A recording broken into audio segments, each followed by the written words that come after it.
For more perspective, I'm joined live by Caleb Maupin. He's from the International Action Centre. He's based in Detroit. Caleb, well, didn't the police do the right job here? Here was a woman who was clearly acting recklessly, posing a serious threat in an area of high security.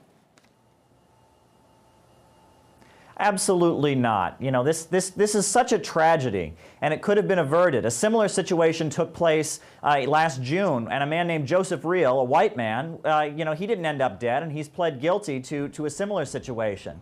This woman is dead. Now, people are speculating as to why she did this, but we'll never know. We'll never know because she was dead. Her life was taken away. And a message has clearly been sent to law enforcement around the country that when it comes to African Americans, shoot first and ask questions later. You look at Ramarley Graham, gunned down in his apartment in New York City. Here in Detroit, the case of Aiyana Jones, also ruthlessly murdered by law enforcement. There is a trend going on all across the country where the police are killing people and they're getting away with it. They're killing unarmed people. And yet with some of those examples you're talking about, making us any safer. Those examples you're talking about, Caleb, there was a huge public response, was there not? But what sort of reaction are we getting on this incident from the public and indeed the media?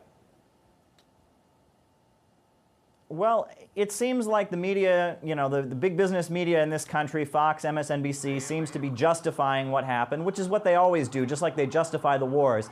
They're justifying this by saying that the people in the White House were threatened. But what goes on in the White House every day? In the White House every day, they decide who they're going to kill with drones.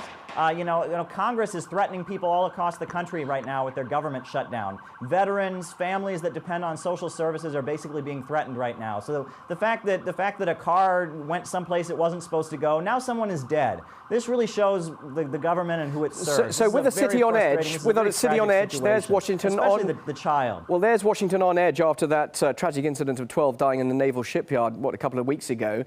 The police had to react in some way, didn't they? So how do you then keep the population safe? How do you offer fair means of security? What's your alternative suggestion? It seems like every couple weeks in this country there's another brutal, ugly shooting. And if we can learn anything from it, it's that this society we live in is highly conducive to insanity. The extreme economic crisis, people don't know about their jobs, people don't know if their home is going to be foreclosed, insecurity, this violent culture. This is a society that is highly conducive to insanity. And until we address the underlying social problems that cause incidents like this, things like this are just going to keep happening.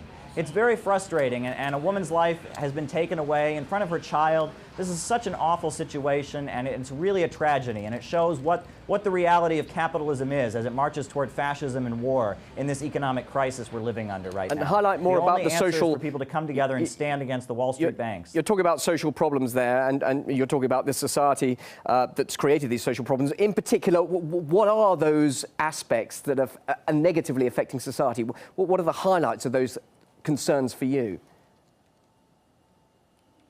Well, U.S. society is clearly crumbling. It's falling apart. Here in Detroit, there are entire neighborhoods where there are just empty houses. All the homes have been foreclosed. The rate of unemployment, especially among the youth, is very high. There are millions of people in prison. This is not a healthy society we live in the United States. This is a crumbling society. It's very frightening, and it's very, very highly conducive to insecurity and violence as we see every day. And like I said, in the Capitol, what goes on? That's the center of the wars. You know, how many people have died because of wars that have been plotted? You know, the Syrian rebels, some of the greatest terrorists in the world, are receiving funding from the U.S. government right now. Murder is going on all over the world, yet someone was killed for driving in the wrong place. This is really disgusting, and we should stand and oppose it. The United States, this is a frustrating time we're living in, and the people need to stand against the policies of their government as society is crumbling all around them.